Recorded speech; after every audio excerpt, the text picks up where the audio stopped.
Dear friend, सबसे पहले मैं अपने हर बर्थडे सब्सक्राइबर को थैंक्स कहती हूँ जिनकी वजह से मुझे आगे बढ़ने का मोटिवेशन मिलता है। टाइटल पढ़ के आपने जाना होगा कि मैं किस बारे में बात करने जा रही हूँ। इससे पहले कि मैं अपने वीडियो को आगे बढ़ाऊँ, फ्रेंड्स, मैं अपने हर व्यूवर्स से रिक्वेस्ट करती हूँ कि आप लोग प्लीज़ मेरे चैनल को सब्सक्राइब, वीडियो को लाइक और शेयर कीजिए। तो अब मैं आपको हरछट की 6 कहानियाँ सुनाने जा रही हूँ और मैं उम्मीद करती हूँ कि आप लोगों का सबका हरछट का व्रत और पूजा बहुत ही अच्छे से हुआ होगा। तो हरछट की 6 कहानियाँ मैं आपको अभी सुनाने जा रही हूँ। हरछट की पहली कथा। फ्रेंड्स, एक बार की बात है, एक चंद्रवत नाम के राजा थे। उनके एक पुत्र था। राजा ने अपने प्रजा के हित के लिए तालाब आदि बनवा रखे थे, लेकिन उनमें से किसी में भी पानी नहीं भरता था, वो सूख जाते थे। जिस वजह से वहाँ जब राहगीर गुजरते थे तो राजा को खूब गालियाँ देते थे। राजा को जब इस बात का पता चला तो उसने कहा, मेरा तो धर्म भी गया, धन भी गया और मिला सिर्फ अपयश। उसी रात को सपने में वरुण देवता राजा को दर्शन देते हैं और उनसे कहते हैं कि यदि तुम अपने इकलौते बेटे की बलि चढ़ा दोगे तो ये समस्या हमेशा के लिए दूर हो जाएगी। राजा स्वप्न की बात अगले दिन राज दरबार में कहते हैं और साथ में ये भी कहते हैं कि धर्म जाए तो जाए, धन जाए तो जाए, सर्वस्व जाए तो जाए, लेकिन अपने इकलौते पुत्र की बलि मैं कभी नहीं चढ़ाऊंगा। राजकुमार को जब इस बात का पता चलता है तो वो ये सोचता है कि अगर मेरे बलि चढ़ जाने से प्रजा का हित होता है, पिता का यश बढ़ता है और प्रजा का हित होता है, धर्म की रक्षा होती है, तो मैं इसके लिए तैयार हूँ। वो क्या करता है, तालाब की तलहटी में जाकर बैठ जाता है। जैसे ही वो ऐसा करता है, वो तालाब पूरा पानी से भर जाता है और उसमें कमल के पुष्प खिलाते हैं। इसके अलावा उसमें जलचर जो होते हैं वो वास करने लगते हैं, वो तैरने लगते हैं। राजा को जब इस बात का पता चलता है तो वो शोक में डूब जाता है और तुरंत राज को छोड़कर निर्जन वन को चला जाता है। वहां जाकर वो देखता है कि 5 स्त्रियां पूजा कर रही हैं। वो उनसे पूछता है कि तुम किसकी पूजा कर रही हो। दैव योग से वो उनसे पूछता है। वो कहते हैं कि हम हरछठ मैया की पूजा कर रही हैं और ये पूजा संतान की दीर्घायु के लिए और उसके उज्जवल भविष्य के लिए की जाती है। राजा भी उस पूजा की विधि को समझकर वापस राजमहल में आता है और अपनी पत्नी के साथ इस व्रत को करता है और पूरा विधि विधान से पूजन करता है। जैसे ही पूजन पूरा होता है, उसका राजकुमार, उसका बेटा, तालाब की तलहटी से बाहर निकलकर आ जाता है। राजा पूरे राज्य में घोषणा करवा देता है कि जो भी हरछठ का व्रत पूजा आदि करेगा, उसकी संतान की रक्षा होगी, उसकी सब मनोकामना पूरी होगी। तब से उसके राज्य में हरछठ मैया का व्रत पूजन किया जाता है। हे हरछठ मैया, जैसे आपने राजा के पुत्र की रक्षा की, वैसे ही सबके संतानों की रक्षा करना। बोलो हरछठ मैया की जय। हरछठ की दूसरी कथा। फ्रेंड्स, हर्षद की दूसरी कहानी सुनाने से पहले मेरी आपसे रिक्वेस्ट है कि वीडियो को स्किप मत करना, एंड तक ज़रूर देखना, क्योंकि वीडियो के मिड में और वीडियो के एंड में मैं भी आपसे शेयर करूंगी अपनी हर्षद की पूजा की कुछ फ़ोटोज़। तो प्लीज़ वीडियो को स्किप मत कीजिएगा। तो फ्रेंड्स, अब मैं आगे बढ़ती हूँ। हर्षद की दूसरी कथा। एक बार की बात है, दो सौतें होती हैं किसी गांव में। एक का नाम होता है रेवती और दूसरी का नाम होता है मानवती। रेवती के कोई संतान नहीं होती, मानवती के दो पुत्र होते हैं, जिससे रेवती मन ही मन उससे बहुत जलती है, सौतिया डाह रखती है। लेकिन मानवती निश्चल स्वभाव की होती है, तो उससे उसके मन में क्या है कुछ भी पता नहीं होता है। एक बार की बात है, जो रेवती होती है भयानक षड्यंत्र रच डालती है।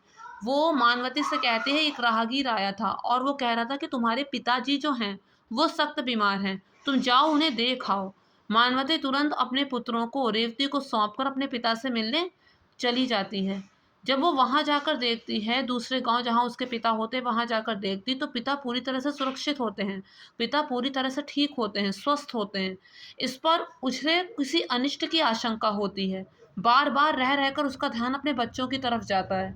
वो अपनी माँ से तुरंत वहां से जाने की आज्ञा मांगती है। माँ कहती है, बेटा आज तो हरछठ का दिन है, आज के दिन व्रत पूजा करने से संतान दीर्घायु होती है।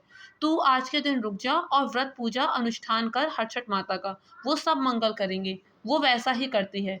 पूजा विधि विधान से करने के बाद जब अगले दिन वो वापस जाती है, तो रास्ते में जिस जंगल में रेवती ने उसके दोनों बच्चों को बहाने से बुलाकर मार के फेंक दिया था, उसी जंगल में उसे उसके दोनों बच्चे सुरक्षित खेलते दिखाई देते हैं। वो उनसे पूछती है कि तुम यहाँ क्या कर रहे हो।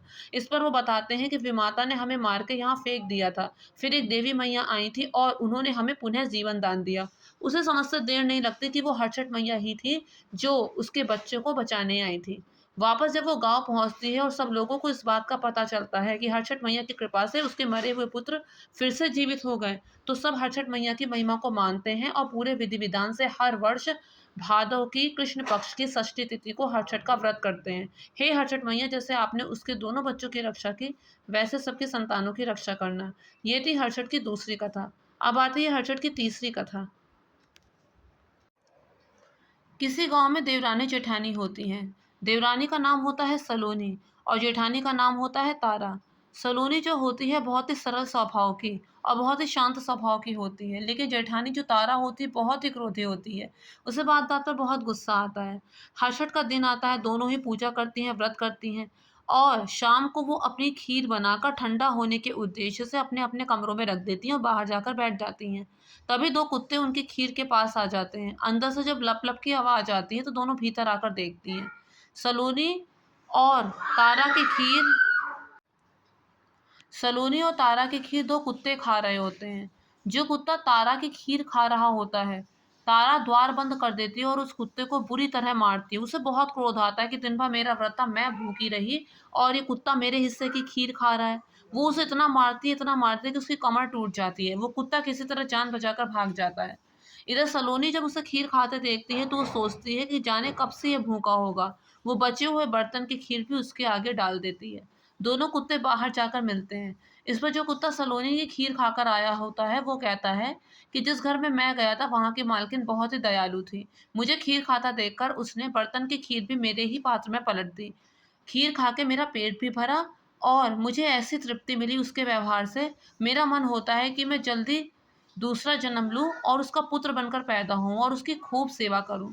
इस पर दूसरा कुत्ता कहता है, पर जहां मैं गया था वहां की मालकिन बहुत ही क्रोधी थी। खीर बहुत ही गर्म थी, बहुत दिन से कुछ खाया नहीं था, इसलिए मैं दो चार कौर ही गटक पाया था। तभी उसने मुझे डंडों से मारना शुरू कर दिया।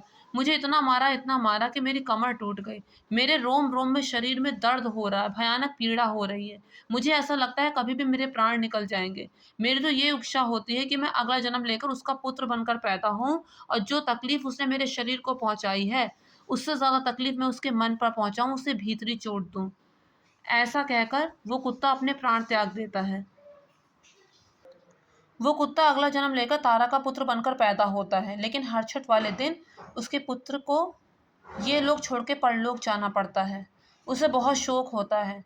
फिर ये क्रम चलता रहता है। अगले वर्ष फिर उसे एक पुत्र पैदा होता है, लेकिन हरछठ वाले दिन वो भी मृत्यु को प्राप्त होता है। ऐसा करते करते जब 5 बार हो जाता है तो तारा को संदेह होता है कि इसमें ज़रूर कोई बात है। ऐसा क्या गुनाह हुआ है मुझसे कि बार बार मुझे ये दुख भोगना पड़ रहा है।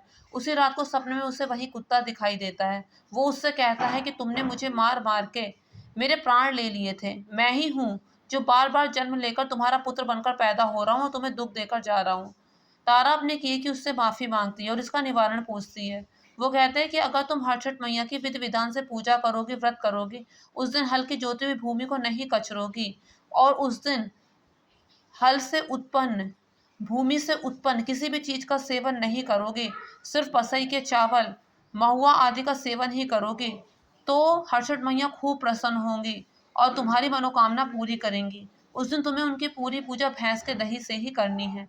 ये सब बताकर विधि वो कुत्ता चला जाता है और तभी उसकी आंख खुल जाती है। कुत्ते की बताई हुई विधि विधान से ही वो हर्षद मैया का व्रत करती है।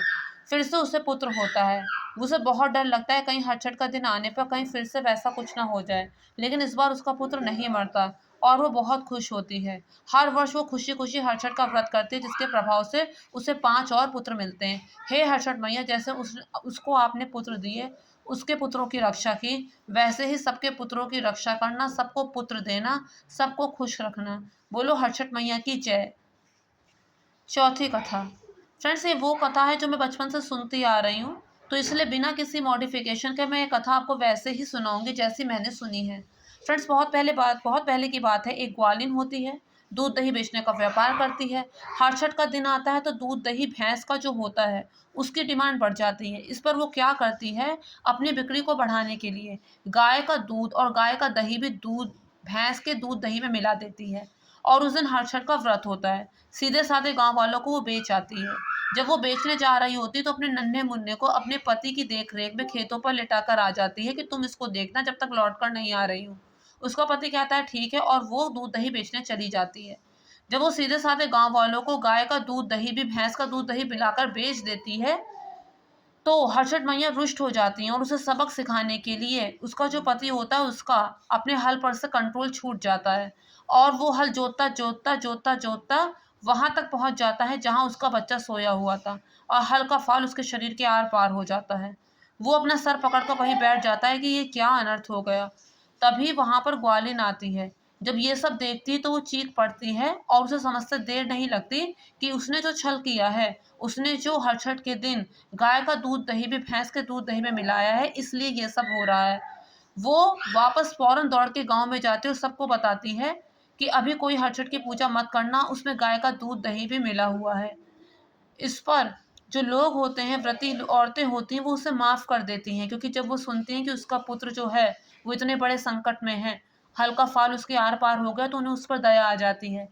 उन वो सब उसको आशीर्वाद देती है। जब वो वापस लौट कर आती है तो हल्का फाल उसके बेटे के शरीर से निकल चुका होता है और उसका बेटा पूरी तरह से सुरक्षित हंस खेल रहा होता है। हे हर्षठ मैया, जैसे आपने उसके पुत्र की रक्षा की, वैसे ही सबके पुत्रों की रक्षा करना। ये थी हर्षठ मैया की चौथी कथा। अब है हर्षठ मैया की पांचवी कथा। एक बार की बात होती है, एक लड़का होता है, खेतों में काम करता है। उसकी माँ हर्षद का व्रत कर रही होती, पूजा कर रही होती। वो कहता है, माँ मैं खेतों में काम करने जा रहा हूँ, तुम मेरी रोटी लेके वहीं आ जाना। वो कहती, बेटा आज तो हल्की जोती हुई भूमि हम कचरते नहीं है, फिर मैं भला वहां कैसे आ सकती हूँ। इस पर वो कहता है कि माँ मैं जा रहा हूँ खेतों में काम करने, तुम जरूर आना। माँ कुछ नहीं कहती और वो खेतों में काम करने चला जाता है। वो दोपहर में रोटी का खूब इंतजार करता है पर माँ नहीं आती है। उसे बहुत गुस्सा आता है। लाल पीला होकर गुस्से में वो घर वापस आता है और माँ पे खूब भड़कता है। माँ कहती है कि बेटा मैंने तो तुझे मना किया ही था कि आज तू खेतों में काम करने मत जा। पता मैंने तेरे लिए ही व्रत किया है, मैं कैसे हल्की जोती भूमि कचर सकती हूँ। वो कहता है, अच्छा ये बात है। वो हल लेता है, पूरा घर जोत देता है कि कब तक नहीं कचरोगी। उसकी माँ बचते बचाते छत पे चली जाती है और छत में पूरा दिन वो वहीं बैठी रह जाती है, भूखी प्यासी। इधर उसका बच्चा भी नीचे भूखा प्यासा रहता है। वो लड़का भी भूखा प्यासा रहता है और उसे क्षण क्षण अपनी गलती का एहसास होता है कि माँ ने आखिर व्रत रखा तो मेरे लिए ही था, फिर इतना क्रोध होने का क्या कारण था। उसे सद्बुद्धि आ जाती है। अगले दिन जब माँ छत से नीचे उतर कर आती है तो माँ के पैरों पर गिरकर उनसे माफी मांगता है। माँ उसे माफ कर देती है। हे हर्षट मैया, जैसे आपने उसके लड़के को सद्बुद्धि दी, वैसे ही सबके बच्चों को सद्बुद्धि देना। बोलो हर्षट मैया की जय। एक बार की बात होती है, सास बहू होती हैं, बहुत गरीब होती हैं, दूध दही बेचकर अपने घर का गुजारा करती हैं। लड़का परदेश गया होता है। हर का दिन आता है।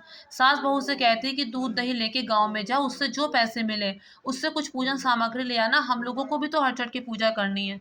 वो कहती, माँ जी आज तो हल्की ज्योति भूमि नहीं कचरते, फिर भला मैं कैसे जाऊंगी। वो कहती, बेटा अगर तू नहीं जाएगी तो पूजा कैसे होगी, तू मेड़ पकड़ के चली जा, नीचे पाँव मत रखना। वो मेड़ पकड़ के चली जाती है, नीचे पाँव नहीं रखती। गांव पहुंचकर वहां पे दूध दही बेचती है। जो पैसे मिलते हैं हर छठ की पूजा की सामग्री ले आती है, लेकिन लौटते समय उसे रास्ता भूल जाता है और खेतों पे पाँव रख नहीं सकती है। बहुत ढूंढने पर भी, बहुत कोशिश करने पे भी उसे रास्ता नहीं मिलता। जब उसको रास्ता नहीं मिलता तो वो बहुत दुखी होती है, घबरा जाती है और तालाब के किनारे बैठ के रोने लगती है। तभी उसमें से एक बुढ़िया माई प्रकट होती है। उससे पूछती कि तुम क्यों रो रही हो। वो कहती है कि हम लोग बहुत गरीब हैं, मैं यहाँ पर पूजन सामग्री के लिए दूध दही बेचने आई थी, लेकिन अब रास्ता भूल गई हूँ, खेतों को कचर नहीं सकती। वो उससे कहती हैं कि बेटी तू चिंता मत कर, अपनी आंखें बंद कर। जैसे ही वो आंखें बंद करती है, वो उसे खाली मटकी जो होती है दूध दही की, उससे पकड़ाते हुए कहती है, बेटी ये रहा रास्ता और इस रास्ते से चली जाए, ये जो मटकी है यहाँ मत खोलना, घर जाके खोलना। वो घर पहुंच जाती है और पूरी बात अपनी सास को बताती है। दोनों मिलकर जब उस मटकी का ढक्कन हटाती हैं तो उसमें खूब सोना चांदी हीरे जवाहरात होते हैं। उन लोगों की गरीबी हमेशा के लिए अब दूर हो चुकी होती है। अब क्योंकि वो अपनी जेठानी के यहाँ नौकरी का काम करती, जिससे उससे कुछ आमदनी होती थी, जेठानी पता करने आती कि आज काम पर क्यों नहीं आई। उसने कहा कि हर्षट मैया की कृपा से मुझे इतना मिला है कि अब मुझे किसी के घर भी काम करने की जरूरत नहीं है। वो उससे पूरी बात पूछती है। वो निश्चल स्वभाव की होती, सब कुछ बता देती है। तब वो निश्चय कर लेती है कि वो भी अगले वर्ष ऐसा ही करेगी। अब अगले वर्ष जब हर्षट का दिन आता है तो वो वैसा ही करती है। गरीब का भेष बनाकर दूध दही की मटकी लेके गांव में बेचने जाती है। लौटते समय ढोंग करती है कि वो रास्ता भूल गई है और उसी तालाब के किनारे बैठकर रोने लगती है। बुढ़िया मैया फिर से प्रकट होती हैं। वो बहुत खुश होती है कि सब कुछ वैसा ही हो रहा है जैसा सोचा था। उसके बाद वो उनसे अपनी गरीबी का रोना रोती है। वो उससे कहती हैं आंखें बंद कर और उसे दूध दही की खाली मटकी पकड़ाती हैं। फिर कहती है घर जाके ढक्कन हटाना, पहले मत हटाना। वो वैसा ही करती है। घर जाकर जब वो उस पर से ढक्कन हटाती है तो उसमें से सांप, बिच्छू, कीड़े मकोड़े उसके घर में भर जाते हैं। वो उन्हें भगाने की खूब कोशिश करती है, लेकिन जितना भगाती है उतना बढ़ जाते हैं।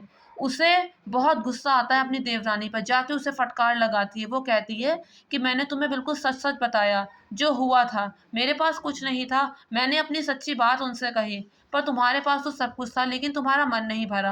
अब उसे अपनी गलती का एहसास होता है। वो हर्षद मैया से क्षमा माँगती है। हर्षद मैया उसे माफ़ कर देती हैं और अपनी लीला समेट लेती हैं।